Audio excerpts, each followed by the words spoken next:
Tonight is Denver's most important election in a decade, and voters seem to be saying, meh. Donald Trump has himself a criminal indictment and lots of vocal new defenses from Colorado Republicans. The students who filled the Capitol in protest have made some change already. They've convinced legislators to fund a new effort to keep them safe in school. I'm happy to say, look, we heard you, and we're actually doing something. And plans for a welcome back with love for the East High students returning to campus for the first time since the shooting. All on an election night edition of Next. It is election night in Denver, Colorado. Polls close in an hour. Voters will narrow a field of 16 mayoral candidates down to 2 for a runoff. They'll decide the future of Park Hill Golf Course and determine whether to put more Democratic socialists on city council. If you still have your ballot, you can drop it off until 7 p.m. All the drop box locations are in the voter guide on 9news.com.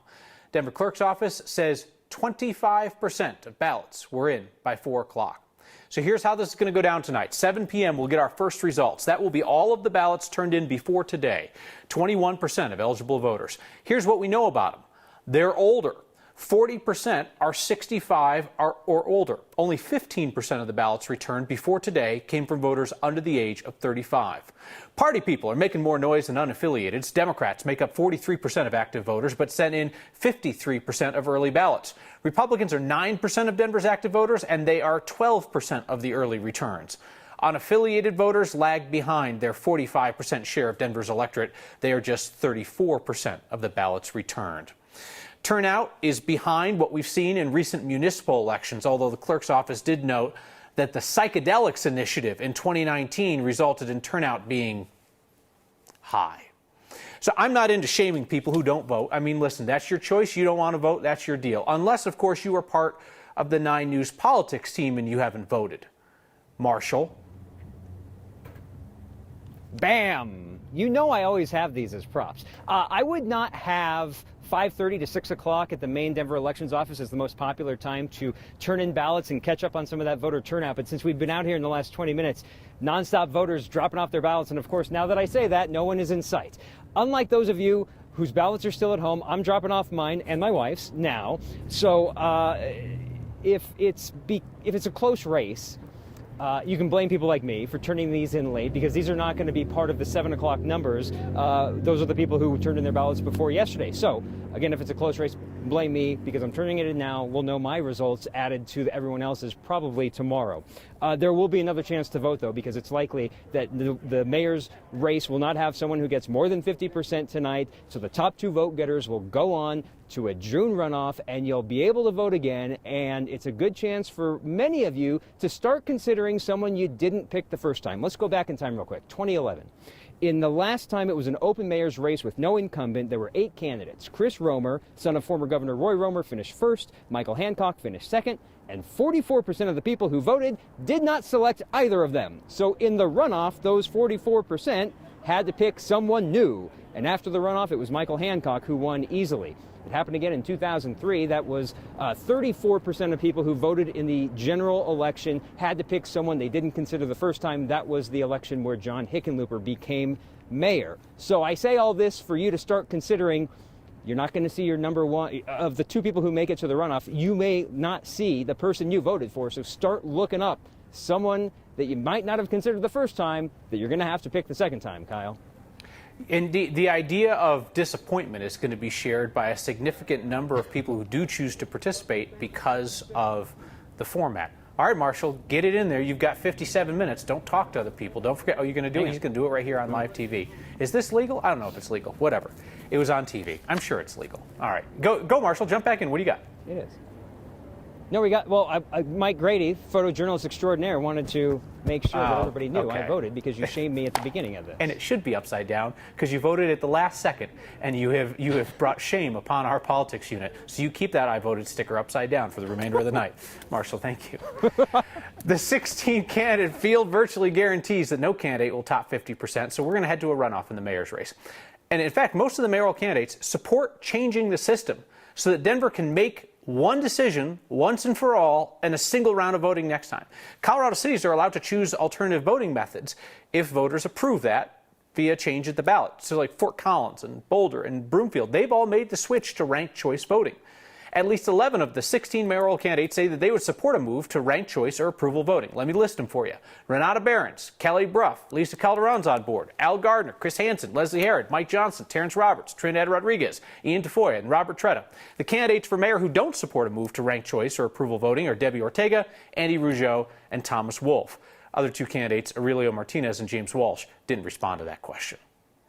Colorado's Republicans are strongly defending criminal defendant Donald J. Trump today. Congresswoman Lauren Boebert calling his indictment a charade and lies. Congressman Doug Lamborn saying the indictment is an example of political prosecution. Today, Trump pleaded not guilty to 34 felony charges for falsifying business records, all tied to hush money payments allegedly made to keep claims of his affairs from surfacing during his 2016 run for president. Inside the courtroom, the judge warned Trump against encouraging civil unrest. Trump did not say much in court today. He's expected to make a speech from his home in Mar-a-Lago tonight. East High students have practically worn a path from their school to the state capitol to advocate for action on gun control and school safety. A proposal to create a new Office of School Safety now has bipartisan support at the Capitol. Here's Mark Salinger. Inside the state legislature, there are few things that everyone can agree on. This is not a Democrat or Republican issue. Democratic Senator Jeff Bridges. School safety is important to everybody, right? And Republican Senator Barbara Kirkmeyer are working to push through their bill creating a new Office of School Safety. An audit in 2019 found Colorado's school safety programs lacked a coordinated statewide response.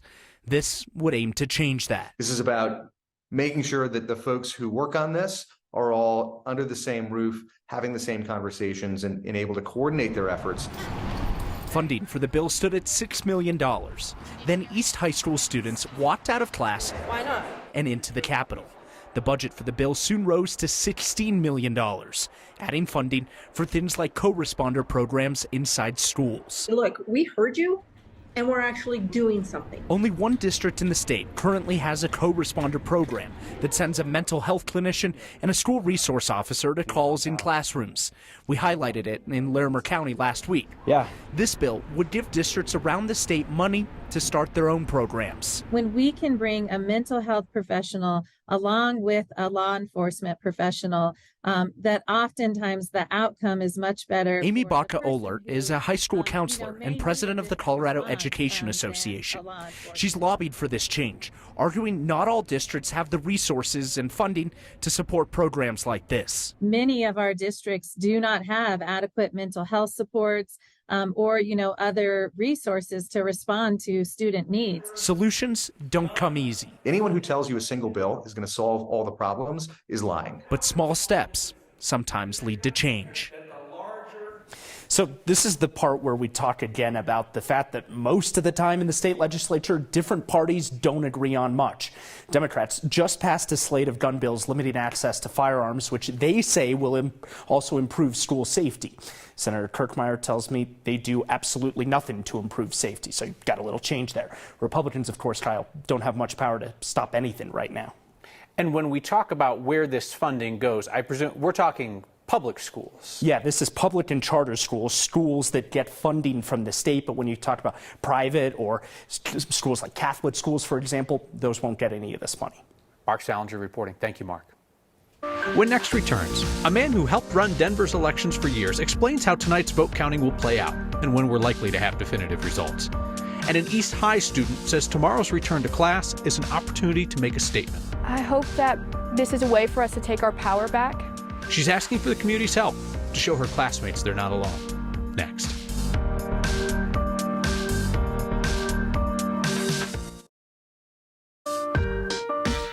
Our next conversation today is with a man who was on the inside for Denver's last election, the one before that, the one before that. Alden Diller just left the Denver Clerk and Recorder's office after 17 years behind the scenes. So whatever goes down tonight, sir, is not your problem. That's got to feel nice. It was a fun 17-year run, but it's really nice being a civilian now. Yeah. You are kind of the means of communication between journalists and folks in the public and the folks in the clerk's office. So 25% of the vote in by 4 p.m. on Election Day for a municipal election. Does that surprise you that it's that low? It really doesn't, because one of the things that we've always noted is that Denver voters are later voters. voters. And the demographics sort of back up two things. One, younger folks have a tendency to vote on Election Day.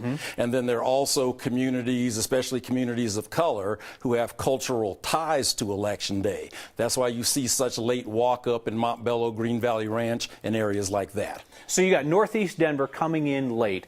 Does that necessarily translate into a more progressive vote coming in late? Because that doesn't always line up with communities of color. What have you seen in the past? In the past, we've seen the main thing is usually less having to do with whether it's a progressive matter or not. But that's one thing people need to keep an eye on tonight, because actually Denver's highest voter registration age are 30-year-olds. So where are they?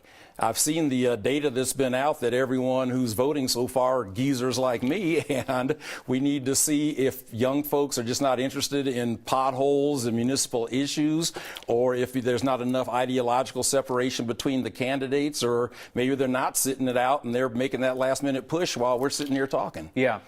In conversations with the mayoral campaigns over the last week, some of them didn't even think that we would get to 25% turnout.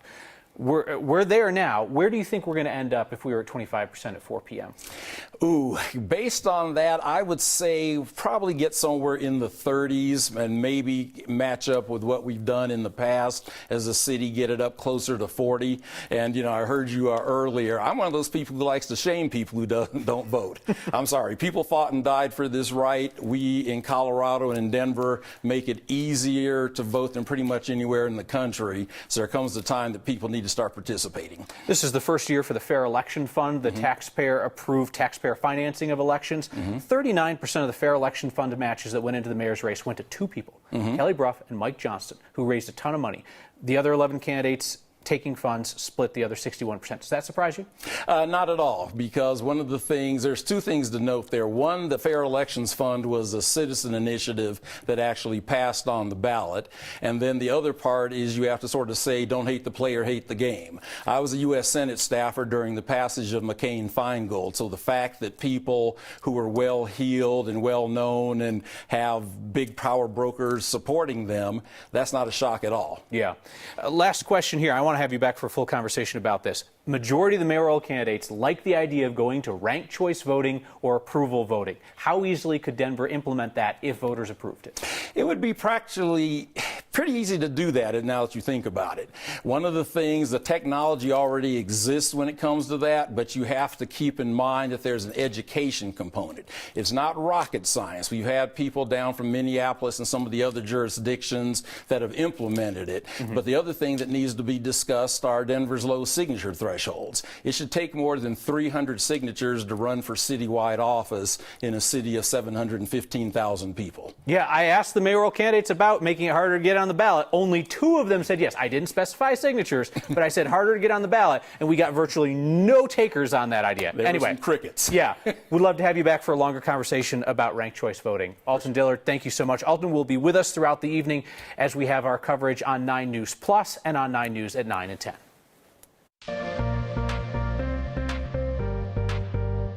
All right, I hope the snowfall didn't deter you from dropping your ballot into the box. Hey, we're looking pretty good, a little lull, so you still have 45 minutes to go. Snowfall amounts not too terribly impressive, about 4.5 in Netherland, 3.5 around Boulder, and then officially out at DIA, 0.2 of an inch. Still a little bit of light snowfall cruising across the Eisenhower-Johnson tunnels. Mostly cloudy skies here in Denver. Race out there now. The advisories, the warning still in place until midnight tonight, maybe a couple of inches left, and then the storm system finally will wind down and push out of our state.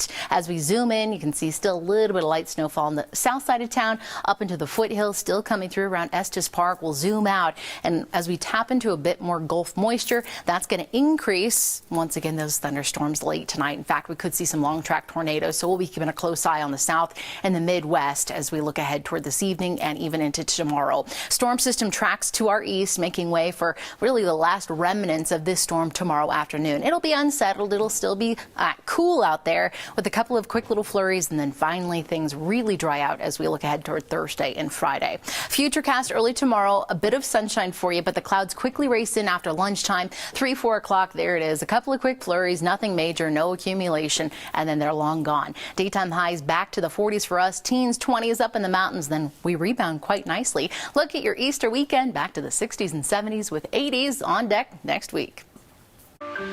East High students will return to class tomorrow, 2 weeks after a shooting on campus. The family is leading the effort to welcome everyone back. If love is silent, then fear wins. If you're up early, they'd love to see you there. That's next.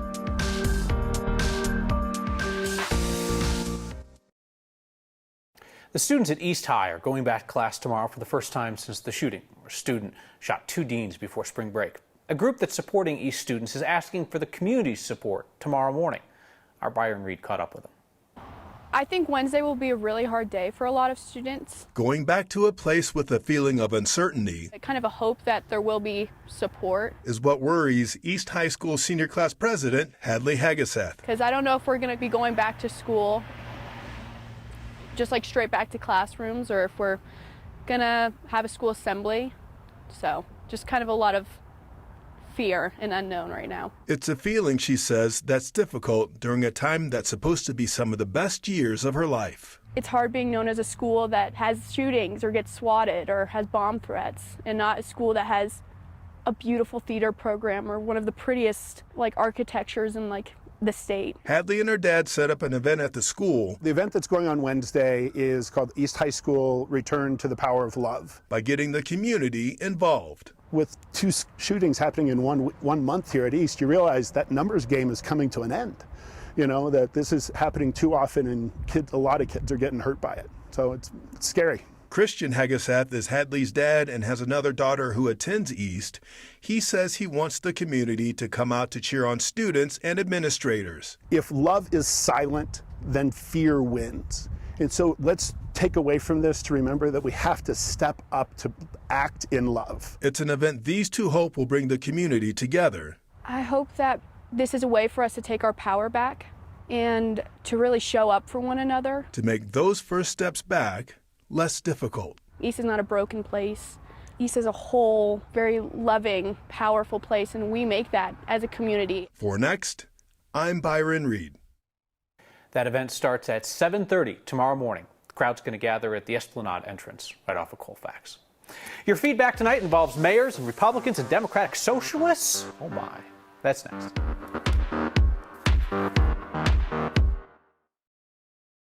"35 minutes till polls close in Denver. First results shortly after 7, based on ballots returned before today. We'll break into programming on 9 News with periodic updates, have the latest results and analysis on 9 News at 9 and 10. And before then, you can catch updates on 9news.com and on streaming on 9 News Plus. Dennis writes in tonight to say that he thinks the only Republican in the mayor's race, Andy Rougeau, could win it if the Democrats split the Democratic vote. That is certainly possible. That might get him to the runoff, but then he'd be confronted with the fact that Democrats make up 43% of Denver voters. Republicans make up 9% of the vote. So perhaps there's some Republicans looking to another somewhat conservative candidate like Kelly Brough. And Barbara saying, did you say Democratic Socialists? I did. There's a slate of 6 Democratic Socialist endorsed candidates for City Council. There's currently 1 on City Council. There may be more. We'll find out tonight.